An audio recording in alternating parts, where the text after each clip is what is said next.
الله الرحمن الرحيم الحمد لله رب العالمين وبه نستعين ونستغفر أشهد أن لا إله إلا الله وحده لا شريك له وأشهد أن محمدا عبده ورسوله رب اشرح لي صدري ويسر لي أمري واحلل عقدة من لساني يفقهوا قولي. Amma ba'd. Yang dimuliakan tuan jemaah, tuan Bilal, ahli jawatan kuasa masjid dan seterusnya tuan-tuan dan puan-puan yang dikasihi oleh Allah Subhanahu wa taala. Syukur kehadirat Allah. Syukur kehadirat Allah kerana Allah Subhanahu wa taala beri kepada kita pagi ini peluang lagi sekali boleh bangun tidur, boleh mari ke masjid, boleh mulakan hari baru kita dengan tunduk sujud kepada Allah. Maksudnya hati kita lembutlah. Allah Ta'ala bagi kepada kita hati yang lembut. Maka bersyukur kehadirat Allah. Tuan-tuan, kita kena rajin minta juga dengan Allah supaya apa yang Allah Ta'ala dah berikan pada kita, boleh bangun tidur, boleh sebut nama Allah, boleh solat, boleh duduk i'tikaf dalam masjid, lepas tu boleh dengar sikit sebanyak pesanan-pesanan daripada ustaz, imam, jemputan. Kadang-kadang kita, bila kita yang baca hadis kadang-kadang maksudnya kita kena minta dengan Allah supaya apa yang baik-baik yang Allah Ta'ala beri pada kita boleh kekal dan boleh kekal. Jangan sekejap kita boleh, lepas tu esok jadi lebih, jadi gerak, jadi tak nak, hati kita jadi riak. Jadi kita kena minta sama lah. Doa lah juga ke saya, maksudnya gitulah. Doa juga, sama-sama kita doa supaya Allah Ta'ala beri pada kita yang baik-baik itu kekal. Sampai bila tuan-tuan? Sampai kita mati. Sampai kita mati. Biar kita mati dalam keadaan yang baik. Kita selalu doakan, Allahumma khtim lana bi husnil khatimah. Minta Allah Ta'ala beri kita mati dalam keadaan yang baik. Jadi maksudnya apa yang baik yang boleh kita buat, kita minta Allah Ta'ala kekalkan kita buat sampai kita mati. Jangan kita buat 3 hari lepas tu liar. Kita buat bila musim kita susah, musim kita ditimpa musibah, kita pun merayu-rayu kepada Allah. Bila senang sikit kita jadi liar. Bila kita time kita apa benda kata hidup rasa lega, anak-anak nampak membantu kita dalam kehidupan, kita rasa alhamdulillah baik dalam kehidupan, maka jadi liar. Rasa susah, anak-anak menyakitkan hati, anak-anak menyusahkan kita. Contohnya begitu lah. Anak-anak degil, cakap kalau dengar, anak-anak degil, ajak mengaji Quran, anak-anak sakit hati. Itu masa itu melayu, ya Allah, aku dah kini hidup aku, ya Allah, kenapa dah kini hidup aku. Jangan bermusik. Maksudnya biarlah kita minta kepada Allah agar yang baik-baik itu istiqamah. Yang baik-baik itu istiqamah. Yang baik itu kita dah tahu ukuran ni. Kita dah fikir apa yang kita boleh tu fikir banyak. Oh baik lah, rupanya ujian. Kita dah fikir sakit semua aku ni, sakit semua, banyak je penyakit aku, susahnya aku ni, Allah Ta'ala tak suka aku tu. Rupanya Allah Ta'ala nak suruh kita lagi dekat dengan dia. Bukan ukuran kita baik aku. Jadi kita berserah kepada Allah. Cuma janganlah kita dengan sebab kita rasa benda tu baik berlaku pada kita, kerja kita bagai, berniaga kita maju, hidup kita sehat, maka kita rasa orang itu baik pada kita, maka kita pun apa ni orang kata jadi makin dia. Alhamdulillah. Jadi tuan-tuan yang dikasihi oleh Allah Subhanahu Wa Taala, bersyukur dengan apa yang Allah Ta'ala kurniakan, dan doa minta supaya istiqamah. apa yang kita boleh buat dalam taat kepada Allah, dalam benda-benda baik kalau kita buat, maka minta istiqamah sampai bila? Sampai nanti. Dan insyaAllah tuan-tuan yang dikasihi Allah, hari ini kita akan baca satu hadis. Saya ambil daripada kitab Hadis Penawar Hati, hadis yang ke-20. Kenapa doa ditolak? Kenapa doa ditolak? Kalau baca doa ini sini dah ingat. Tak apa dah, kami baca tu pun dulu, maksudnya dah lama dah kan. Mungkin kita lupa, jadi kita ingat balik. Gitu. Tapi sebelum kita baca hadis ni, saya bagi beberapa nasihat untuk diri saya lah. Jadi kita sama-sama belajar pada diri masing-masing. Saya pesan pada diri saya, dalam masa yang sama, maksudnya kita pesan pada diri kita. Sama macam kita marah anak kan. Kita marah anak tu jangan marah dia, kita marah kita. Marah dia, apa dah semayang ni, kenapa degil ni?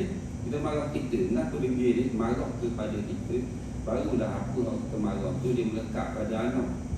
Kalau marah ke anak tu tekan ke anak, maka anak akan jauh hati. Jauh hati. Kononnya kita dah ayah yang hebat, ayah dah betul belaka, dah kita marah kita. Marah kita dulu, baru kita cover ayah. Dan insyaAllah tuan-tuan. Baik. Nasihat yang pertama,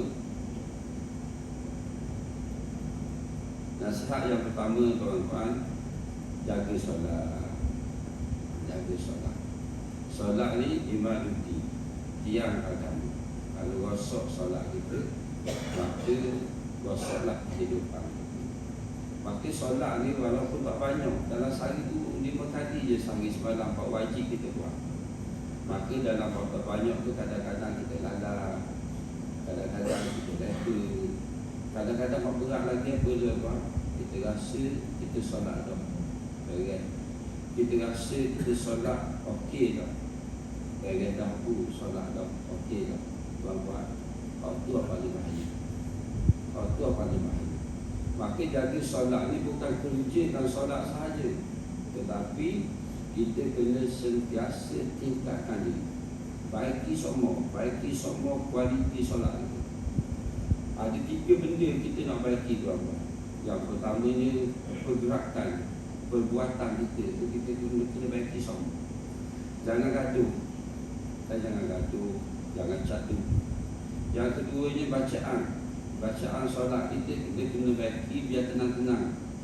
Jangan baca dengan laju-laju takut salah. Kalau baca laju-laju takut salah, takut tertinggal. Baca tenang-tenang.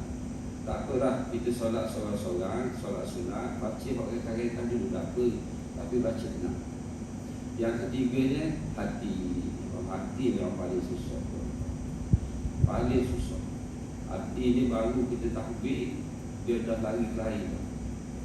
Jadi tuan-tuan yang dikasihi, kita sama-sama lah, baiki sama solat. Jadi kalau kita nak tahu solat kita itu comel tak comel, solat kita itu elok tak elok, ataupun solat kita itu ada, kita perhati diri kita.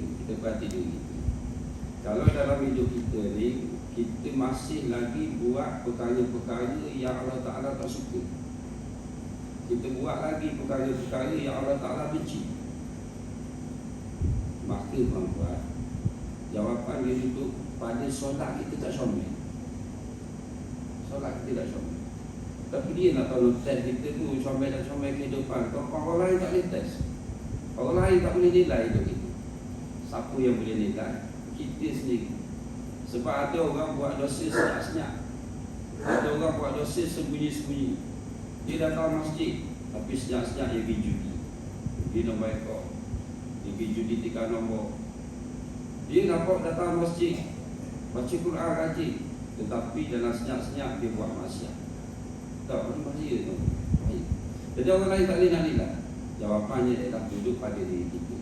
Setiap hari kita kena cek, tengok diri kita. Hari ini apa benda yang baik-baik yang kita buat. Hari ini apa benda yang dosa kita buat hari ini.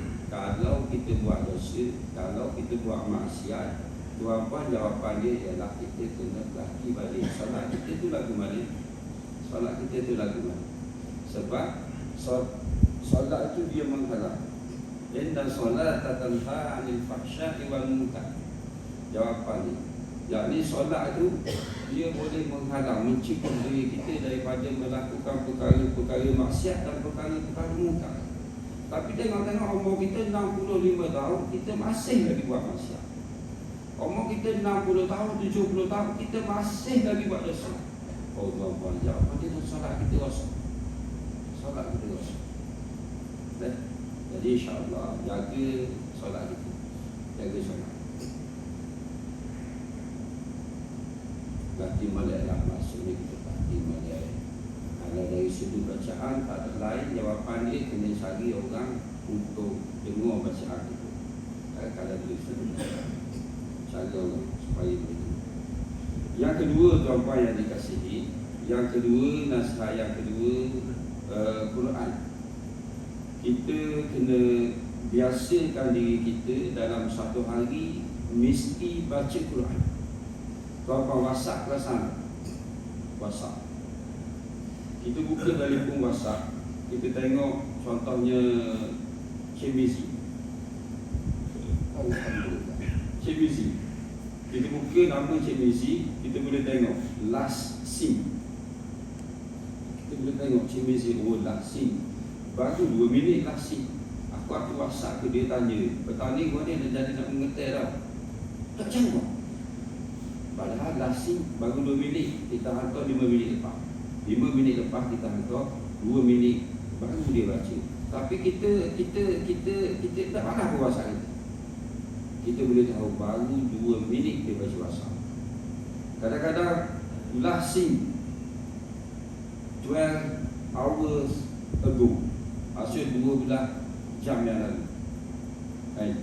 Maka last scene tu orang boleh argue kita, orang boleh persoal kita. Mau tegang, mau baca WhatsApp, WhatsApp kamu dah baca-baca. Padahal last scene pun kau main. Allah tahu. Quran kau buat. Allah Ta'ala tengok kau last scene kita bila. Allah Ta'ala tengok last scene kita bila. Bila kita buka Quran. Jadi nasihat saya, sama-samalah kita baiki dengan kita untuk langsing Quran tu biar tak sampai 12 jam. Satu hari kita mesti baca Quran. Baca tuan-tuan, baca. Tak baca biar kita kalau kita tak baca Quran. Kalau apa tak lagi, kalau tak reti. Kalau orang tak reti baca Quran, dia yang pertama dia kena buat ialah dia kena muliakan Quran. Dulu sama saya belajar dulu, ada tu guru saya cerita. Guru saya cerita ada seorang lelaki, dia ada isteri tau, dia kahwin tau. Lelaki ni miskin, tapi ada dah lembu sekor, dia beli lembu sekor. Bila tak ada duit, bini dia khabar ke tuan lelaki, abang bila jual lembu ni, beli keperluan rumah tangga kita. Dia pun heret lembu pergi pasar. Bila pergi pasar, dalam dia nak jual lembu dia tu, dia dengar orang duduk laung, duduk dalam. Orang dia dengar orang duduk dalam. Mari weh, beli satu benda yang bernilai, satu benda yang hebat. Dia tengok benda orang dia jual. Saya akan cerita kan. Apa benda yang orang dia jual, lah dia beli. Bila dia beli, dia buat balik, dia junjung. Dia junjung atas kepala. Jalan junjung atas kepala. Adalah duit sikit lebih daripada beli Quran tukar dengan lembu tadi kan. Boleh lah sikit ke dia duit buat balik rumah. Junjung, bila dia tanya, mana bang duit jual lembu? Ni duit. Tak, jual lembu boleh banyak ni je. Dah, aku beli benda ni. Ni aku lebih, boleh awak belanja keluarga. Ni aku beli benda ni. Apa benda yang tu? Tak tahu. Orang jual tu kata benda ni benda bagus. Benda ni kita kena muliakan dia, junjung. Jadi dia junjung, taing dia tidur, bini dia junjung. Taing bini dia tidur, dia junjung. Tapi hari-hari dia buka. Hari-hari dia buka. Kesan daripada dia buka hari-hari itu, Allah Ta'ala beri pada dia boleh baca Quran. Jadi kita, kalau kita tak reti baca Quran, tu guru saya besar, tak reti baca Quran, bukalah Quran tengok. Buka juga Quran tengok. Lama-lama orang marilah hidayah. Oh, aku tengok lama dah kena belajar ni, biar reti ni, cari dulu belajar. Dan tuan-tuan yang dikasihi, Quran biar boleh baca. Quran biar boleh baca. Quran dalam hidup sekurang-kurangnya dia khatam juga sekali. Dia khatam juga sekali. Di pesana ni memang saya selalu dah. Sebabnya Quran ni lah kita nak bawa menghadap Allah Subhanahu Wa Taala. Tengok-tengok umur 70 tak khatam Quran. Allah Akbar. Kita nak jawab kan. Jadi ingat. Yang ketiga tu apa? Ya kan dia sampai pukul 7 je. Dia sebab guru sekolah rendah setengah jam je satu kelas. Setengah jam betul lah itu. Setengah jam satu sesi kelas dia tu setengah jam. Jadi setengah jam juga tadi. Jadi rekat-rekat saya cerita. Nasihat yang ketiga, selalu juga saya beri nasihat kepada jangan terlibat dengan skim cepat kaya. Dulu saya ingat, saya mari sini dulu saya pancor slide tentang mengurus kewangan dan menyimpan untuk masa depan.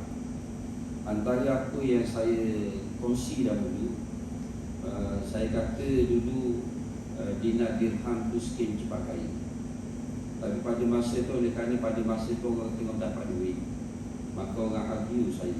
Dia kata, Ustaz, sebab apa skim cepat kaya sedangkan kita dapat duit? Tuan-tuan, skim cepat kaya bukan jawapan dia kepada kita dapat duit, tetapi kaedah dia kaedah yang menjerat. 2 tahun lepas DEET. Jadi jangan terlibat dengan skim cepat kaya. DEET datang juga rumah saya, ajak saya melaku dalam DEET. Saya kata tolong tengok pelan. Bagi RM30 tiap hari boleh keluar duit RM1. RM30 keluar duit RM1. Lebih kurang macam tu lah. Ataupun seminggu boleh keluar duit. Cocok duit keluar. Saya kata skim cepat kaya. Haji macam tu lah. Kalau orang Islam buat tu skim cepat kaya. Tak nak sokong rasa. Ayat dia beri ke saya. Saya kata gini, panggil leader awak. Beritahu leader awak saya nak jumpa. Kalau betul dia kata benda ni sok, saya akan melakukan RM10,000. Saya kata. Telefon, tak mari. Nak jumpa, setting tempat nak jumpa, tak nak jumpa. Dalam hati dia. Ada sini berapa ni? Salah. Alhamdulillah. Kalau ada senyap-senyap lah. Insaf, kalau ada insaf. Skim cepat kaya ni tuan-tuan, dia minta duit, kita melabur, dia janji pulangan mingguan atau bulanan. Okey? Baik. Yang ni saya tak pasti skim cepat kaya atau apa, tapi yang ni, yang terbaru ni tuan-tuan kena juga hati-hati. Iaitu ada satu kaedah tuan-tuan melabur dengan gandaan 5 dan 10. Tuan-tuan kena hati-hati. Melabur dengan gandaan ataupun belanja duit dapur, duit hangus, simpan dulu, kemudian dapat duit. Tuan-tuan kena hati-hati. Sebab kita bagi duit, kita dapat duit 75%. Duit yang kita bagi dapat balik 75%, itu hutang. Hutang itu tuan-puan, kalau tuan-puan buat tiap-tiap bulan, jawapannya tuan-puan sedang menanggung hutang yang berlapis-lapis. Kalau ketika kenaikan harga, ini berkaitan dengan emas. Kalau kenaikan harga, dia boleh senyum. Orang dia kata kita tak payah bayar, sebab naik harga kita jual, kita terminate dapat duit. Tuan-puan betul, tapi kerisauan perlu ada ketika musibah berlaku, harga turun, jual yang pertama, split harga. Yang kedua, bayar hutang. Saya cerita sekitar lalu gini je tuan-tuan. Isu yang terbaru, likuiditasi duit, kecairan duit. Dalam agreement 7 hari sahaja terminate dapat duit. Dalam agreement 7 hari dapat duit. Sekarang delay 31 hari. Apa isu yang berlaku? Isu yang berlaku ialah pergi kepada riba. Jangan tengok dapat duit tuan-tuan. Jangan tengok isu dapat duit. Jangan tengok duit kerana duit itu kita membenarkan semua perkara. Tak. Kena hati-hati. Jadi maksudnya tuan-tuan, skim cepat kaya ni dia licin. Tapi yang ketiga tadi saya tak katalah skim cepat kaya, tapi tuan-tuan kena hati-hati. Allah, itulah. Sebab nasihat saya bagi ni, sebab dia berkaitan dengan kewangan. Bila sikit sebab raya, ramai orang yang terjerat dengan loan. Bila dapat duit, dia gandakan. Dapat duit, dia buat loan. Kawan saya jual tanah, buat loan full loan 200,000. Jual tanah 300,000, 500,000 melabur. Lepas tu dia melabur 2 tempat, Highway Group dengan Mekah Islamic Fund, 500,000. Menanggung hutang sampai macam tu. Jangan tengok kerana dapat duit kita kata benda tu betul. Jadi nasihat yang ketiga saya, iaitu jangan terlibat dengan scam sebagainya. Apatah lagi yang ketiga tadi, bila isu delay pembayaran. Kalau beli emas, jual emas, dia kena yadam biadin, tangan dengan tangan. Tapi syarikat kata saya boleh 7 hari dengan proses-proses tertentu, maka 7 hari. Maka lembaga syariah mengesahkan yang ini dulu syariah sebab proses-proses dia 7 hari. Tapi bila delay, isu dia duduk pada delay dengan katanya liquid, nak cairan duit. Oh ni kena hati-hati.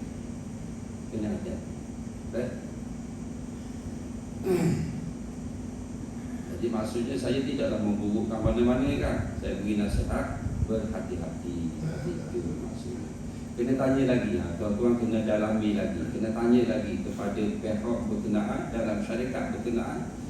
Betul tak betul? Sah tak sah? Riba tak riba? Sebab dah delay 31 hari.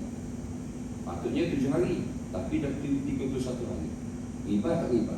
Kalau dia kata dah dia kata, saya atau apa tarik duit, waswah. Kalau waswah tu maknanya keraguan. Dan daripada kita terlibat dengan yang ragu-ragu, cari yang bersih-bersih. Sebab kita nak bawa belaka tu, dia dalam hidup kita ni, yang bahayanya, bab duit ni ada 2 soalan. Dari mana dapat, ke mana dibelanjakan. Umur, satu soalannya. Umur habis ke mana? Satu soalannya. Tubuh badan sihat, satu soalannya. Dari akhirat, dia dalam kubur akhirat, satu soalan. Tubuh badan sihat, bawa ke mana? Tubuh badan sihat? Tempat maksiat ke tempat baik-baik? Usia, habis mana usiamu ni? Habis tempat baik-baik ke habis tempat maksiat? Tuan-puan, umur sekarang 52 tahun. Tuan-tuan kira berapa tahun habis tempat maksiat, berapa tahun habis tempat baik? Contoh, umur balik 15 tahun. Umur mari masjid pencen 55 tahun. 15 ke 55 berapa tahun? 15, 25, 15, 25, 35, 45, 55, 40 tahun. 40 tahun tak mari masjid, 40 tahun tak solat, 40 tahun saya kerja, Ustaz. Saya berikhtiar untuk untuk anak-anak. Betul berikhtiar, tapi tak lekat masjid. Tak lekat 40 tahun. Lekat-lekat mari masjid 55 bila pencen. Sebab ramai saya bila saya jumpa dengan orang ramai, dia kata tunggu pencen nanti saya berulang balik masjid beribadah pula pencen. Tengok-tengok ramai juga yang pencen tak lekat masjid. Terpaksa pergi kerja lagi, duduk hulu hala pun tak tentu arah lagi. Tak betul. Jadi tuan-tuan, 55 pencen, 55 sekarang 52. Baru 2 tahun baik. 40 tahun duduk mana? Jadi soalan ni kena tanya ni. Usiamu habis ke mana? Kita boleh kira tak? 40 tahun tak tentu arah, 2 tahun baru masjid. Kalau umur panjang boleh sampai 85, 55, 65, 75, 85. Kalau lagi 30 tahun baru dekat masjid, 40 tahun tak tentu arah. Kita boleh kira tak? Maka bila situasi ni berlaku, kita boleh kira tak? Aku dulu muda-muda dulu, muda-muda dulu masjid dah dekat, sembahyang dekat umur 30 baru dekat sembahyang. Baru mula nak sembahyang umur 30 tahun baru mula sembahyang. Balik 15, 30 tahun baru mula sembahyang. 15 tahun dah. Maka kita boleh timbang ini. Soalan ini agak-agak jawab dengan tenang ke, jawab dengan debar ke, ataupun tak lepas. Dekat tekuk. Penuh dekat tekuk. Dekat tekuk tau. Bini tanya, abang ni mana? Sebab kita orang takut bini kan. Dekat tekuk, tak lepas. Nak kapur tu tak lepas. Jadi akhirat ni kita boleh tengok lancar tak lancar jawapan itu. Lancar tak lancar. Tiba-tiba. Jadi kalau situasi sini banyak habis, sini kurang habis, jawapan dia kita kena banyak bertaubat. Jawapan dia kita kena banyak bertaubat. Jadi tuan-tuan yang kasih, bab ini dua salah. Dari mana mendapat? Jangan apa yang kita buat ni jangan fikir dapat je, dapat. Tak. Yang dapat tu comel. Yang dapat tu menganiaya orang ke tidak? Tipu orang ke tidak? Berjudi ke halal? Riba ke tak riba? Kena cek benda yang dapat. Lepas tu hak belanja dia habis mana? Kena perhatikan juga. Dan 5 minit lagi. Allah. Jadi sekarang kita masuk kepada hadis ni. Hadis ni sebenarnya saya nak cover ni. Apa penting ni? Tapi apa penting tinggal 5 minit je. Allah. Tinggal 5 minit. Jadi dengan moleklah dekat dia tinggal 5 minit, dengar dia tu. Dia dekat terus. Ikut bahasa Arab ni mungkin kita tak dapat. Kita ambil ke bahasa Melayu makna dia nanti. Hadis ni panjang sikit. Kenapa doa ditolak? Kenapa doa ditolak? An Abi Hurairah radhiyallahu anhu qala Rasulullah sallallahu alaihi wasallam inna Allah ta'ala tayyibun la yaqbalu illa tayyiba wa inna Allah ma'aral mu'minina bima amara bih al-mursalin faqala ta'ala ya ayyuhar rasul kulu minat tayyibat wa'malu salihah. Itu Allah SWT. Wa qala ta'ala ya ayyuhalladzina amanu kulu min tayyibati ma razaqnakum thumma dzakara ar-rajul yutir as-safar ash'atha akhbara yamuddu yadayhi ila as-sama' ya rab wa mat'amuhu haram wa mashrabuhu haram wa malbasuhu haram wa ghudhiya bil haram fa anna yustajab lah. Rawahu Muslim. Maksud dia tuan-tuan, maksud dia kita dengar balik. Dapat sekali lalu pun kita boleh tangkap lah, kita tangkap betul-betul. Lepas tu kita beringatlah dalam kehidupan kita. Maksud dia daripada Abu Hurairah radhiyallahu anhu berkata, Rasulullah sallallahu alaihi wasallam bersabda, sesungguhnya Allah Subhanahu wa taala itu baik dan dia tidak menerima kecuali yang baik juga. Allah Taala baik, suka yang baik-baik. Terima yang baik. Dan sesungguhnya Allah Subhanahu wa taala telah menyuruh orang-orang yang beriman dengan apa yang ia suruh kepada sekalian mursalin, yakni para rasul. Maka Allah Subhanahu wa taala berfirman seperti yang disebutkan di dalam hadis yang maksudnya, hai sekalian rasul. Maka apa yang Allah Taala suruh pada rasul, Allah Taala suruh juga pada orang yang beriman. Hai sekalian rasul, makanlah daripada yang baik-baik, yang halal, dan beramallah akan amalan yang baik. Dan ia berfirman pula, hai orang-orang yang beriman, makanlah dari segala yang baik yang telah kami berikan rezeki kepada kamu. Maksudnya pesanan dalam hadis ini ialah kita ambil yang baik-baik, makan yang baik-baik, sebab Allah Subhanahu wa taala suka yang baik-baik. Maka kemudian Rasulullah sallallahu alaihi wasallam menyebut seorang lelaki yang jauh perjalanannya, kusut rambutnya, berdebu badannya, mengangkat tangannya ke langit sambil berkata. Ini nak beritahu apa ni? Nak beritahu berkaitan dengan hadis yang lain. Rasulullah beritahu antara orang yang mustajab doa dia ialah orang yang dalam musafir. Orang musafir dia mustajab doa dia. Maka dalam musafir banyak-banyak berdoa. Dan berdoa ni tak tunggu berhenti kereta, sambil bawa kereta tu kita berdoa. Sambil bawa kereta tu kita bercakap dengan Allah. Sambil musafir di KL, bercakap dengan Allah sambil bawa kereta. Jadi maksudnya berdoa sambil bawa kereta boleh. Ya Allah, mudahkanlah perjalanan aku. Ya Allah, selamatkanlah aku. Bukan tunggu berhenti RNR, lepas tu pergi buka sejadah, berdoa, lepas tu naik kereta, lagu balik ada. Bila-bila pun, bila-bila berdoa sama musafir. Baik. Dia angkat tangan dia sambil berdoa, Ya Rabb, wahai Tuhanku, wahai Tuhanku, kata Rasulullah. Sedangkan makannya dari harta yang haram, minumnya dari harta yang haram, pakaiannya dari harta yang haram, dan mulutnya disuapkan makanan yang haram, maka bagaimana akan diperkenankan doanya, kata Rasulullah SAW. Tuan-tuan yang dikasihi Allah SWT, berhati-hati dalam kehidupan kita, sebab Rasulullah bagi tahu dalam hadis ni bahawa doa orang yang doa akan ditolak bagi sesiapa yang pada diri dia bawa perkara-perkara, banyak perkara-perkara yang haram. Jadi insya-Allah daripada hadis ni kita kena renung diri. Kita kena renung. Dia dalam hidup kita ni tak ada lari, tuan-puan, renung diri. Jangan termenung, jangan duduk tepi batas healing umur 69 tahun. Healing Toki, kenapa Toki? Set tak Toki? Toki ingat awet Toki masa umur 17 tahun. Ingat ke awet umur 17 tahun dia healing tepi batas. Bukan masa dia dah, tuan-puan. Bukan masa dia. Sekarang ni masa kita healing diri kita ni. Kita kena renung diri kita banyak-banyak.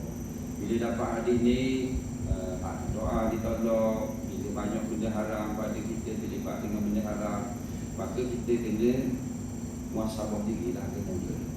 Aku ni dalam hidup ni mana tak lama dah perjalanan kita, penuntut kita tak lama dah ke ya. Tak lama dah perjalanan kita. Banyak benda hak comel ke, banyak benda hak comel kita buat. Ya akhirat nanti mana lah aku nanti. Saat mulut tak boleh nak kata apa. Mulut tak boleh kata apa, tuan-tuan, senyap mulut kena kunci. Jiwa ni memberontak, jiwa ni bergelodok dalam jiwa. Sebab apa? Debor. Tuan-tuan, cuba bayang balik apa benda buat masa umur 20 tahun. Masa umur 20 tahun tu kena kunci mulut. Dalam hati agak-agaknya debor ke rasa tenang. Tangan nak jawab air, tangan nak kabar, kaki nak kabar, jadi saksi belaka. Jadi saksi belaka. Mulut kena kunci. Kalau tuan-puan bergelodok dalam jiwa, kepala kira nak milim je, Allah Rabbi, kena bertaubat. Kalau dengan kehidupan demi tuan-puan, juga mulut dia tak boleh nak kabar, tak boleh pecah. Jangan kabar. Tangan kabar. Ya Allah, aku dah buat benda ni. Tuan-puan, ini balik jawapan dia, tuan-puan, kena banyak bertaubat. Rasulullah kabar panduan pada kita. Nak tahu benda tu baik ke tak baik, nak tahu benda tu dosa ke tak dosa, panduan dia mudah je Rasul kabar. Rasul kata, kalau benda yang membuat tu orang lain tahu, dan mu tak malu. Benda yang membuat tu, bila orang tahu, seandainya orang lain tahu, mu tak malu pun orang lain tahu, benda tu insya-Allah benda tu benda baik. Tapi sekiranya benda yang membuat tu, kalau bocor, kalau tahu kat orang lain, jawapannya Allah malu, nak sorok muka mana, Allah malunya, jawapannya itu adalah dosa. Panduan mudah. Dari tuan-tuan kita boleh cek tadi lah. Saya boleh sana. Pengamalan kita dalam sehari-hari, banyak benda yang tenang masa relax. Tak kisah ada hak. Ataupun benda yang kita sangat berhati-hati. Boleh. Bocor. Pakai seluar yang kita dalam, pakai dekat luar. Mak dia tanya nak pergi mana kau? Ada pesta apa? Ada ceramah. Ada ceramah. Agak nampak baik kenal. Rupanya pesta mudi-mudi. Bila bocor tarik sini. Malu. Kena tarik sini. Ada kita gitu kau sebenarnya. Kalau kita buat tu, okey tak okey. Memalukan tidak memalukan dia. Itu je panduan. Jadi tuan-tuan yang dikasihi, insya-Allah sedikit sebanyak panduan lebih masa. Kalau di sekolah usaha marah ni lebih masa. Bukan marah lebih masa, kalau kurang masa marah, kalau lebih masa okeylah sikit. Cikgu setengahnya dia nak ada marahnya, ambil masa lama dia dah ada. Kan? Jadi tuan-tuan yang kita sini insya-Allah dengan sikit sebanyak nasihat yang saya kongsi itu, dia banyak pesan pada diri sendiri, banyak pesan pada diri sendiri. Maknanya orang tunggu, orang tunggu cakap jadi pesan pada diri sendiri. Allahumma tuan-tuan. Jadi itulah, sama-sama sama-sama kita baiki diri kita, sama-sama kita doa tuan-tuan, sama-sama kita doa. Tuan-tuan doa pada jiran-jiran, jangan balah dengan jiran-jiran, jangan balah. Doa pada jiran-jiran. Kalau jiran tak suka balah dengan kita doa yang baik-baik pada dia. InsyaAllah Allah Ta'ala malaikat doa kita. Malaikat doa kita, ya Allah berilah apa yang dia doa tu kepada dia. Kita doa jiran kita sihat, walaupun dia marah kita, walaupun dia menyakitkan hati. Pakai kereta baru ni viral ke, kuatan ke mana? Pakai kereta depan pagar, nak keluar rumah kena kau dulu. Bila hang tu marah ke tuan rumah pula, ya Allah Rabbi. Pelik manusia. Bila kau alih kereta, pakai depan pagar jiran. Jiran nak masuk kereta tak boleh. Suruh elok sikit je, suruh alih sikit je. Tubik-tubik marah. Tak pun tak elok. Elok je lah sikit. Kereta aku pakai sikit je kena pagar mu. Elok lah. Dia pula marah ke tuan rumah. Tak ada macam-macam manusia. Tak, jangan ambil hak gitu sini. Sini biar baik-baik kata. Dengan jiran-jiran jangan balau. Kalau balau, cepat-cepat buat baik. Kalau balau dia jiran, cepat-cepat buat baik. Atau kuih, doa ke dia. InsyaAllah Allah Ta'ala beri kita baik-baik. Dan insyaAllah dah. Jadi itulah kita sama-sama doa, sama-sama baik diri. Wallahu a'lam. Wabillahi taufiq wal hidayah. Wassalamualaikum warahmatullahi